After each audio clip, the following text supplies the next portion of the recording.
आइए अब सुनते हैं कार्यक्रम किसान की बात।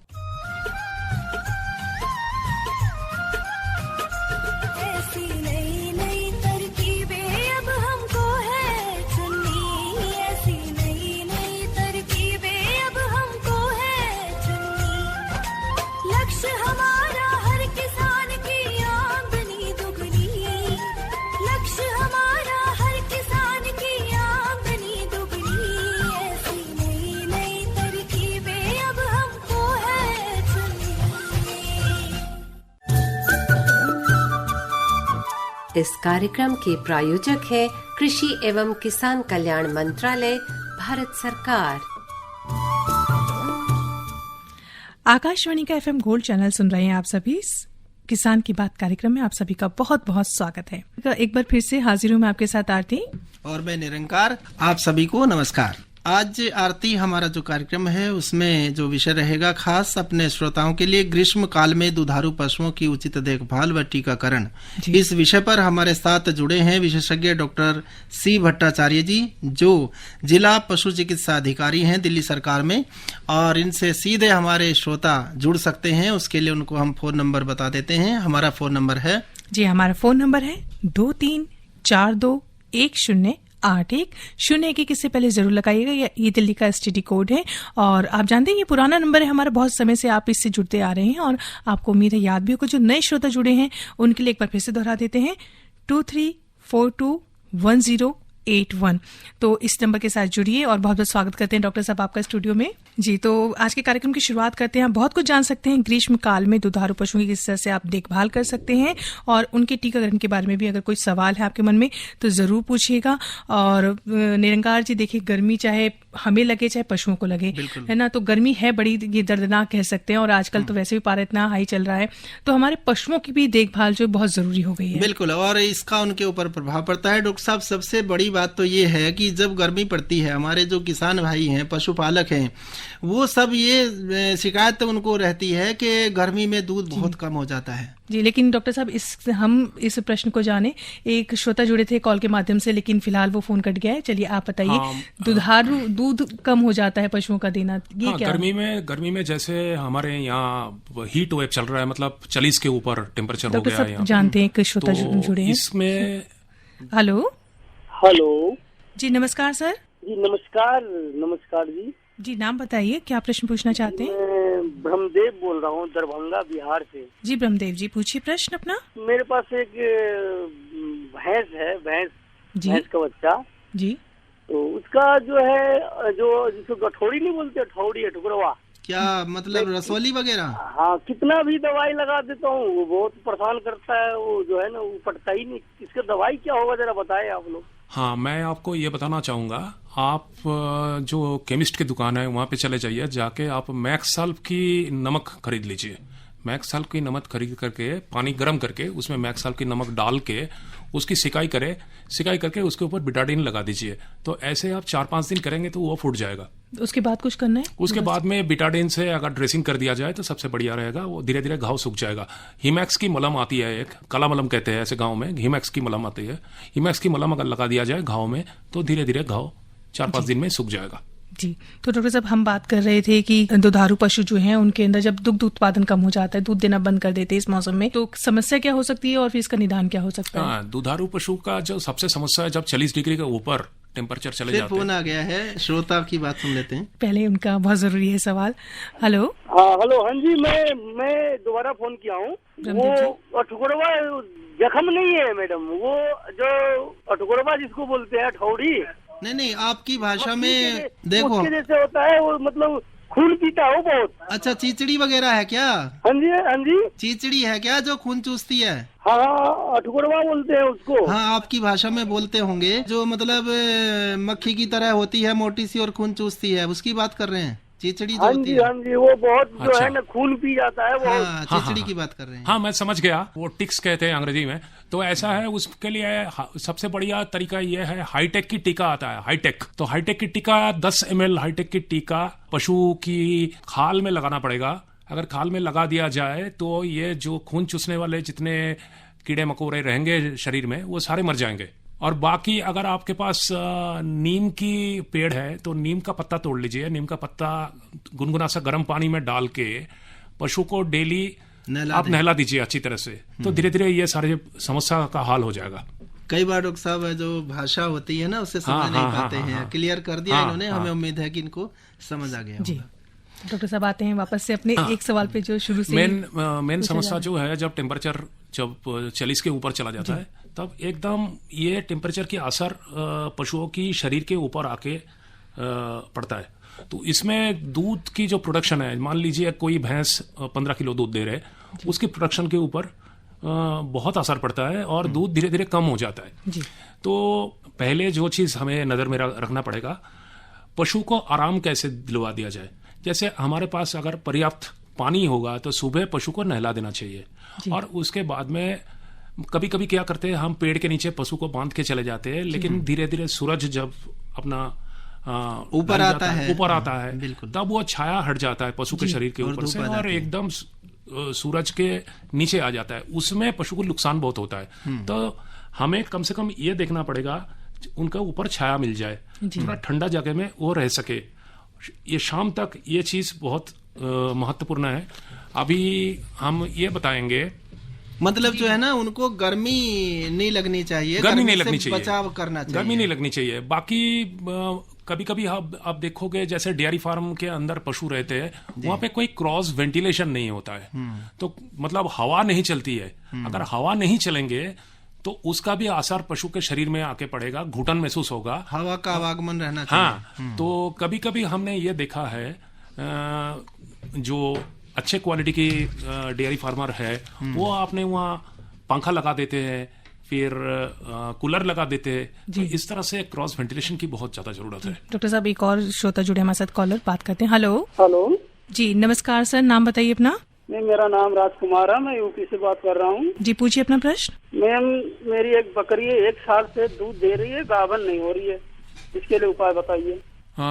अभी दूध कितना है? पर 1 लोटा देती है कम से कम। अच्छा, सबसे पहले तो मैं आपको ये बताऊंगा, आप दूध बंद करवा दीजिए, ठीक है ना, उसकी दूध काटना बंद कर दीजिए। दूध काटना बंद करने का बाद आप उसको कीड़े की दवाई दीजिए। कीड़े की दवाई देने के बाद प्रोजाना करके गोली आती है, प्रोजाना, वो प्रोजाना की गोली 6 गोली लीजिए। 6 गोली लेके हर दिन 2 गोली करके उसको लगातार 3 दिन दे दीजिए, वो बोल जाएंगे। उम्मीद है आपको आपके प्रश्न का जवाब मिल गया होगा। तो जो भी डॉक्टर साहब से अगर कोई बीमारी या किसी संबंधित में पूछ रहे हैं प्रश्न, तो मुझे लगता है आज पेपर पेन लेके बैठना चाहिए उन्हें, ताकि वो नोट कर सकें, किसी से नोट करवा सके। अगर खुद नहीं कर सकते तो होंगे तो डॉक्टर साहब एक बार फिर से दवाई का नाम बता सकते हैं? हाँ, मैं बता देता हूँ। पहले तो उसको कीड़े की दवाई देने पड़ेंगे। कीड़े की दवाई देने के बाद प्रोजाना करके गोली आती है, प्रोजाना, वो गोली 6 गोली की एक पाउच मिलती है, तो हर दिन 2 गोली करके 3 दिन लगातार दे दीजिए, फिर वो बकरी बोल जाएंगे। हाँ, तो डॉक्टर साहब जैसे कि आपने बताया कि तापक्रम का प्रभाव पड़ता है, इसके साथ साथ उनके खान पान का भी असर होता होगा। बिल्कुल जी। उसके मैं सबसे पहले तो ये बताऊंगा, अगर हरा चारा उपलब्ध हो सकता है तो हरा चारा का प्रयोग करना चाहिए इस टाइम।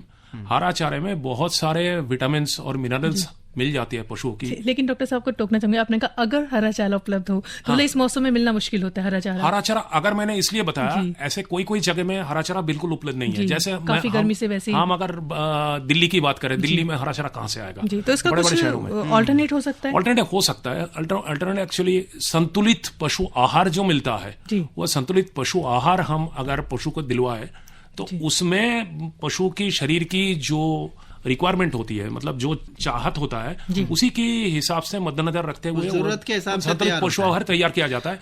तो उससे भी काफी हद तक हम पशु को दूध लेने के लिए पशु को अच्छी तरह से पुष्टि दे सकते हैं। मतलब उनके पोषण का ध्यान रखना बहुत जरूरी है कि पोषण उनको पूरा पहुंचे। हाँ, तो पोषण से वो स्वस्थ रहेंगे, लेकिन उन्हें जरूरी है कि बीमारियों से भी बचे रहेंगे। बिल्कुल। अभी बारिश के मौसम में ज्यादातर पशु बीमार पड़ते हैं, तो उससे पहले देखा है हमने सरकार द्वारा चलाया जाता है अभियान टीकाकरण का, तो कौन कौन से टीके हमारे किसान भाई लगवा सकते हैं? इसमें दो टीकाकरण तो अवश्य करें। एक तो हमारे जातीय टीकाकरण कार्यक्रम अभी चल रहा है, मुंह खुर का टीका, मुंह खुर पका टीकाकरण जो है भारत सरकार का कार्यक्रम है। भारत सरकार का कार्यक्रम है। तो उसमें फ्री टीकाकरण होता है हर जगह में। और एक तो मैं जरूर बताऊंगा, जहां पे बारिश की प्रकोप ज्यादा है वहां पे गलघोटू की टीका लगवाया जाए। गलघोटू की टीका लगाना बहुत जरूरी है, नहीं तो गलघोटू में बहुत सारे पशु, जहां पे थोड़ा लो लैंड है, जहां पे पानी जम जाता है, ऐसे जगह में अगर पशु चरने के लिए चले जाए तो वहां पे हमने ये देखा है बहुत सारे पशु की मृत्यु भी हो सकती है। सर ये भी जरूरी है कि कब लगवाए बरसात से पहले जी और बरसात के बाद। टीकाकरण का हमारे देश में ऐसे अभी जो चल रहा है प्रक्रिया, तो मैं तो ये बताऊंगा जब बहुत गर्मी है तब टीका ना लगवाए। गर्मी में एक तो पशु स्ट्रेस में चले जाते हैं, टीकाकरण से और ज्यादा स्ट्रेस पहुंचेगा तो दूध की जो उत्पादन है वो और कम हो जाता है। फोन आ गया है तो हेलो हाँ जी, कहाँ से बोल रहे हैं, नाम बताइए। ये मैं गांवड़ी भजनपुरी दिल्ली से बोल रहा हूँ जी। मेरा नाम मेद सिंह है जी। हाँ, नियमित श्रोता हैं तो हमारे। बताइए मेद सिंह जी, क्या समस्या है? ऐसा है जी, एक भैंस है हमारी, वो दीवार में सींग मारती रहती है। हाँ, ये कब से हो रहा है? ये भी अभी पिछले सर्दी से ही हो रहा है जी। अब भी ऐसी करती रहती है, अगर उसे दीवार में वैसे छायाम बांधते हैं फिर भी सींग मारती रहती है दीवार में। मेरे हिसाब से आप एक बार उसको, जो आपके नजदीकी जो पशु चिकित्सालय है हमारे दिल्ली सरकार की, वहाँ पे जाके उसको सही ढंग से जांच करवाइए। ये बहुत सारे कारण में हो सकता है, कभी कभी दिमाग में कीड़े भी पड़ जाते हैं, उसके वजह से भी ये हो सकता है। लेकिन जब तक ये पशु को सही ढंग से पशु चिकित्सक देखेंगे नहीं तब तक ये कहना थोड़ा मुश्किल है। कोई कारण हो सकता है, इसकी कोई कारण हो सकता है। साइड में है इनका गामड़ी भजनपुरा, तो इधर अस्पताल कोई होगा। हाँ, तो हमारे पूर्वी दिल्ली में जो अस्पताल है जैसे शाहदरा है, फिर गाजीपुर है, फिर करावल नगर है, तो करावल नगर तो उनके नजदीक पड़ेगा, तो हाँ जेल लेके जा सकते हैं, वहाँ पे दिखा सकते हैं, हमारे पशु चिकित्सक से संपर्क कर सकते हैं। ये एक बड़ी समस्या है निरंकार जी, कि पशु जो हमारे बेचारे बोल नहीं पाते हैं, लेकिन जो समस्याएं हैं वो जब हम उनका संरक्षण करते हैं, उनको ध्यान रखते हैं उनका, तो देख सकते हैं और जल्द से जल्द डॉक्टर से संपर्क करें। श्रोताओं, आप सभी सुन रहे हैं कार्यक्रम किसान की बात। आपसे वापस से जुड़ेंगे, एक संदेश आप तक पहुंचाना ये भी जरूरी है। आइए सुनते हैं संदेश। जोखिम से निकल कर फसल आए, सुरक्षित हो जाए,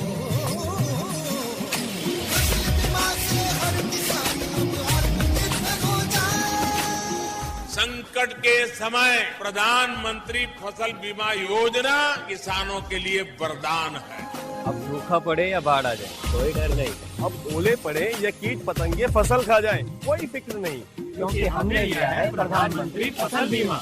बुआई से फसल कटाई तक हर जोखिम का दावा, न्यूनतम प्रीमियम पर अधिकतम भुगतान का वादा। योजना से हर साल जुड़ रहे हैं 5 करोड़ से ज्यादा किसान। अब आपकी है बारी। नजदीकी कृषि कार्यालय, सहकारी समिति, बैंक शाखा, अधिकृत बीमा कंपनी या जन सेवा केंद्र में स्वेच्छा से करा सकते हैं पंजीकरण। फसल बीमा पोर्टल या फसल बीमा ऐप द्वारा भी कराया जा सकता है पंजीकरण। प्रधानमंत्री फसल बीमा योजना, आपकी फसलों का संपूर्ण सुरक्षा कवच। कृषि एवं किसान कल्याण मंत्रालय, भारत सरकार।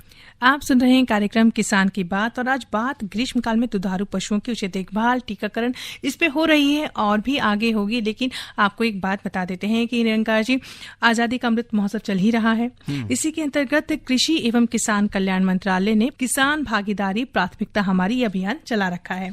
और तो इस क्रम में कॉमन सर्विस सेंटर द्वारा किसानों को जागरूक करते हुए अपने संबोधन में केंद्रीय मत्स्य पालन एवं डेयरी मंत्री श्री पुरुषोत्तम रूपाला जी ने अपने संबोधन में जो कुछ कहा वो अपने श्रोताओं को सुनाते हैं। जी, हमारे प्रधानमंत्री जी की जो सोच है किसानों की आय को दुगुना करने की, वो सिर्फ खेती और खेत पैदाशों के ऊपर आधारित नहीं होते हुए एलाइड सेक्टर के हिसाब से एनिमल हस्बेंड्री और फिशरीज सेक्टर का भी इसमें बहुत बड़ा महत्व है और इसका बहुत बड़ा रोल भी है। और इसी के चलते ये दोनों विभागों में 2021 से बहुत ही नए तरीके से योजना के स्वरूपों को बनाया गया और धरती पे उतारने का प्रयास भी चल रहा है। दोनों में एंटरप्रेन्योर्स को बढ़ावा देने का प्रस्ताव है, योजनाएं हैं, उसकी विगतपूर्ण चर्चाएं हमारे अधिकारीगण आपके साथ करने वाले हैं। मगर मैं इतना जरूर बताना चाहूंगा कि हमारे एनिमल हस्बेंड्री सेक्टर में सबसे बड़ा बदलाव प्रधानमंत्री जी ने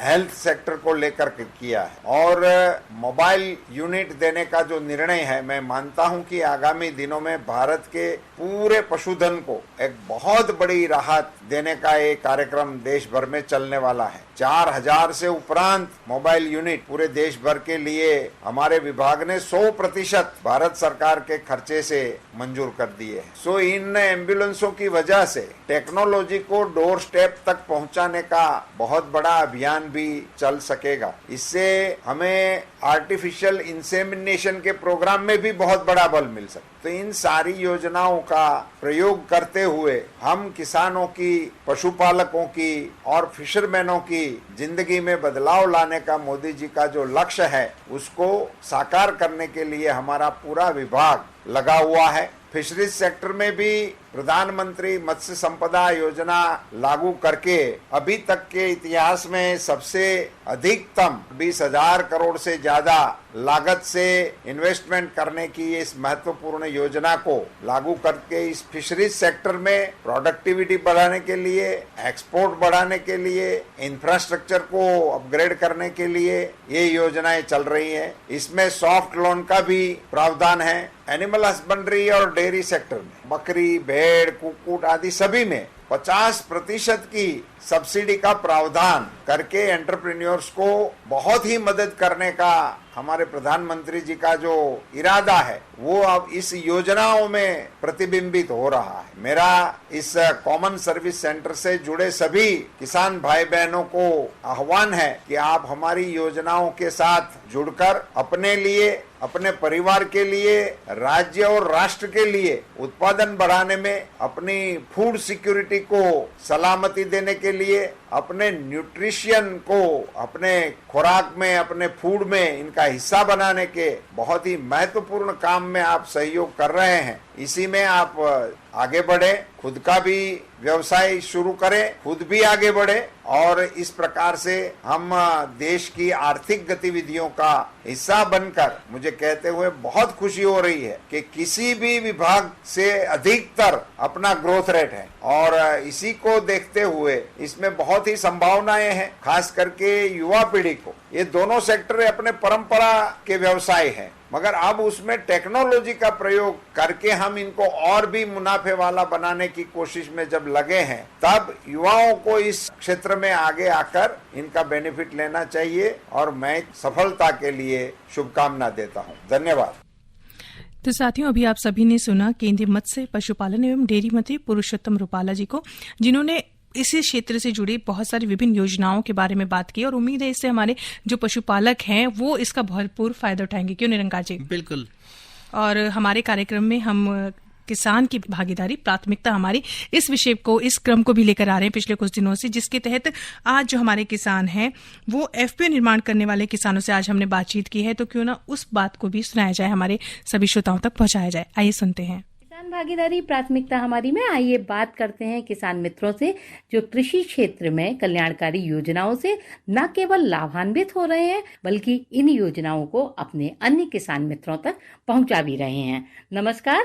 नमस्कार मैडम, मैं राम दुलार सिंह दुगरा एफपीओ का डायरेक्टर बोल रहा हूँ। एफपीओ का full form farmer producer organisation. हम लोग दुगरा में एक फार्मर ऑर्गेनाइजेशन बनाए हैं जिसका नाम है Dugra agro farmer producer company. Main object हमारा मैडम है कि छोटे छोटे किसानों को, जो मार्जिनल फार्मर हैं, उन फार्मर को एक साथ इकट्ठा करके क्लस्टर फार्मिंग कराना, जो हमारे प्रधानमंत्री जी का उद्देश्य है, मुख्य उद्देश्य है कि छोटे छोटे किसानों को एक बैनर तले जोड़ के उनकी खेती कराना। इससे क्या लाभ है मैडम कि जो हमारे किसान भाई जिसका एरिया छोटा है, कोई चीज प्रोडक्ट करता है, मार्केट नहीं मिलता है, तो 10-20 किसानों का, 100 किसानों का छोटा छोटा करके एक ग्रुप बनेगा जब, तो जो भी प्रोडक्शन करेंगे तो क्वांटिटी प्रोडक्शन ज्यादा होगा तो मार्केटिंग में सुविधा होती है। कोई भी बायर जब आएगा तो उसको क्वांटिटी जितनी चाहिए मिल जाती है। और अलग अलग करने से क्या डिमेरिट्स है कि हमको बायर्स नहीं मिलते हैं। सपोज हमने गार्लिक पैदा किया 10 कुंटल, तो 10 कुंटल के लिए कोई बायर नहीं आएगा। अगर 10-10 कुंटल करके हम लोग 20 किसान पैदा करते हैं तो एक ट्रक के लिए कोई भी बायर हमारे पास आके अच्छी पैसे दे जाता है। तभी हमारा जो फार्मर प्रोड्यूसर कंपनी है,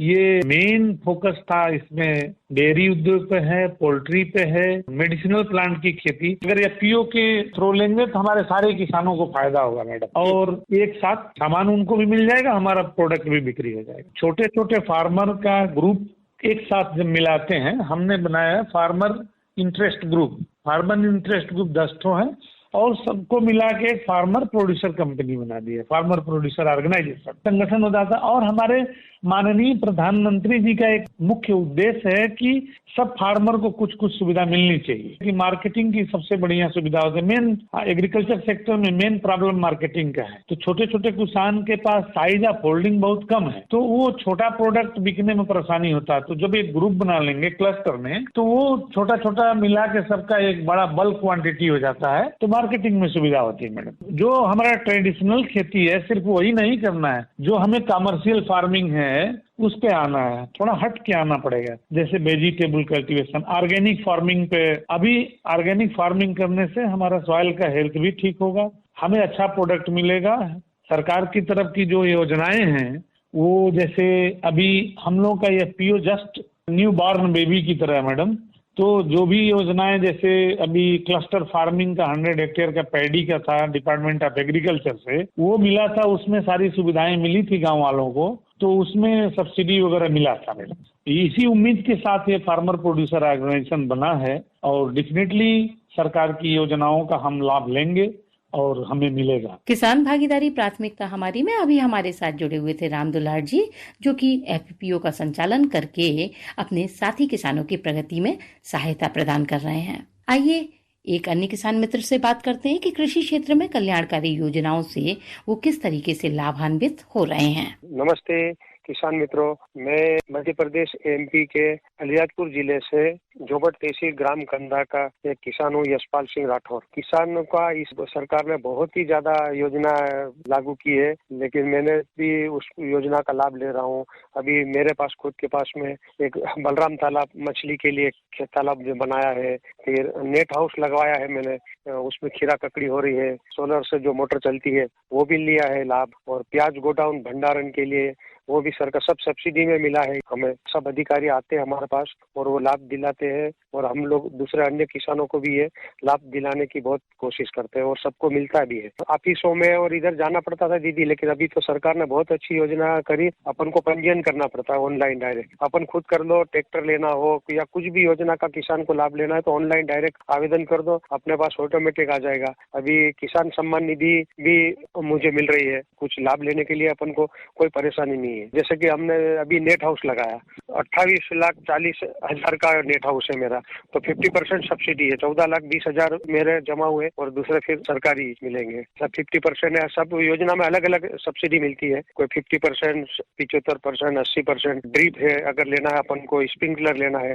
तो 90%। मैम ऐसा भी है कि बहुत अच्छी सरकार की योजना है। मैंने जैसे सोलर पंप लगाया तो उसमें भी मुझे सब्सिडी मिली है। सब में 50% सब्सिडी है। मैं सामान्य वर्ग में आता हूँ इसलिए मुझे 50% है, लेकिन अगर अदर कास्ट में जैसे आदिवासी है या कोई भी है तो उनको 90 से 75% तक सब्सिडी है। अलग अलग कास्ट के हिसाब से भी सब्सिडी मिलती है। मतलब इतना ज्यादा सब्सिडी और सरकार की योजना है तो सबको लाभ लेना चाहिए। और बहुत फायदा मुझे, आम का बगीचा भी जो मैंने लगाया है तो उसमें भी मुझे लाभ मिला। सरकार ने काफी पौधे और खाद और ये के दिए। आजकल तो हमारे जिंदगी जी रहा और बहुत खुश है हम इस सरकार की योजनाओं से। सरकार जो अभी कर रही है वो बहुत अच्छा कर रही है। बहुत बहुत धन्यवाद हमारे तरफ से। किसान भागीदारी प्राथमिकता हमारी में अभी हम किसान मित्रों से बात कर रहे थे जो भिन्न भिन्न कल्याणकारी योजनाओं से लाभान्वित हो रहे हैं। इसी के साथ अनुमति दीजिए, नमस्कार।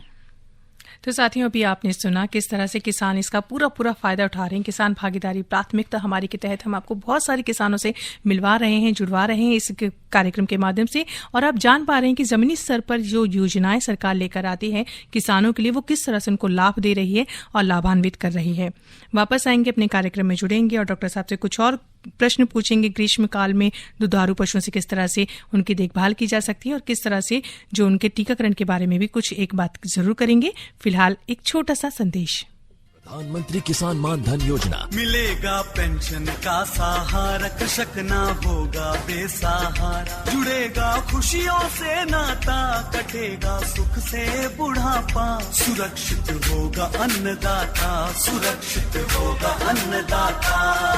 प्रधानमंत्री किसान मान धन योजना से लघु सीमांत किसानों का भविष्य होगा सुरक्षित और 60 वर्ष की आयु से 3,000 रूपए मासिक पेंशन होगी सुनिश्चित। 55 रूपए से 200 रूपए की मासिक किश्त देकर प्रवेश कर सकते हैं। 18 से 40 वर्ष तक के किसान इस अंशदायक योजना में सरकार देगी बराबर का योगदान। सभी किसान भाई बहन इस योजना के लाभ के लिए जन सेवा केंद्र में जाएं और अपना निःशुल्क नामांकन कराएं। प्रधानमंत्री किसान मान धन योजना, अन्नदाता के परिश्रम को संबल, पेंशन से सुरक्षित उनका कर। कृषि एवं किसान कल्याण मंत्रालय, भारत सरकार द्वारा जनहित में जारी। डॉक्टर भट्टाचार्य जी, आपका कार्यक्रम में एक बार फिर स्वागत है। हम ये जानना चाहेंगे, क्योंकि समय बहुत थोड़ा बचा है कार्यक्रम का भी, कि आप संक्षेप में बता दीजिए कि हमारे जो पशुपालक हैं, किसान हैं, वो अपने पशुओं की अच्छी देखभाल के लिए, अच्छा उत्पादन लेने के लिए दूध का क्या क्या मोटी मोटी बातों का ध्यान रख सकते हैं? सबसे बड़ी बात तो पहले मैं बताऊंगा, पशु को थोड़ा आराम दिलवाए।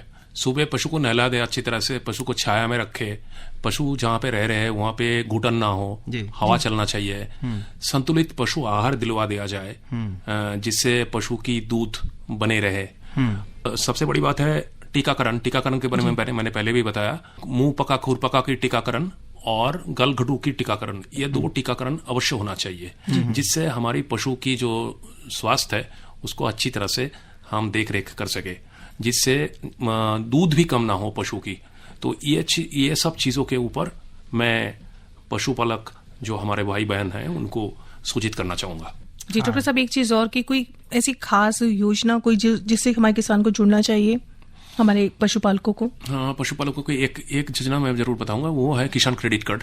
जी। जो पशु पालते हैं, पशुपालन जो करते हैं, उसको हमारे भारत सरकार की तरफ से किसान क्रेडिट कार्ड की प्रकल्प में जुड़ने के लिए बताया जा रहा है। तो पशुपालक इसके ऊपर जागरूक हो और अपना बैंक से बात करे, अपना पशु जरूरत के हिसाब से उनको पैसा मिल सकता है, सरकार से सुविधा वो ले सकते हैं। बिल्कुल जी, बिल्कुल बिल्कुल। तो आज का कार्यक्रम उम्मीद है हमारे सभी जितने भी श्रोता हैं सबको जरूर पसंद आया होगा और इसका पूरा लाभ, जैसे कि हमेशा हम कहते हैं, कि जरूर उठाएंगे वो। और डॉक्टर साहब, आपका इस कार्यक्रम में शिरकत करने के लिए बहुत बहुत धन्यवाद। और आरती, अब बता दें कि कल हम जानकारी दिलवाएंगे मृदा की जाँच एवं पोषक तत्वों की संस्तुति, और इस विषय पर हमारे साथ होंगे डॉक्टर वेद प्रकाश जी, जो मृदा वैज्ञानिक हैं, गन्ना अनुसंधान केंद्र मुजफ्फरनगर, यूपी में। जी हाँ, तो जरूर हमारा कल का कार्यक्रम भी सुनिएगा आप सभी, और उम्मीद है आज का कार्यक्रम सब इसका लाभ पूरा उठाएंगे, जैसे कि अभी हमने कहा। और डॉक्टर साहब का भी धन्यवाद हम कर चुके हैं, और बस समय हो गया कि हम अपने सभी श्रोताओं से विदा लें। तो अपना भी ध्यान रखिएगा, गर्मियों में अपने जो दुग्धारू पशु हैं उनका भी बहुत बहुत ध्यान रखिएगा आप। फिलहाल के लिए, आज के लिए मुझे आरती को और मुझे निरंकार को दीजिए इजाजत। नमस्कार। नमस्कार।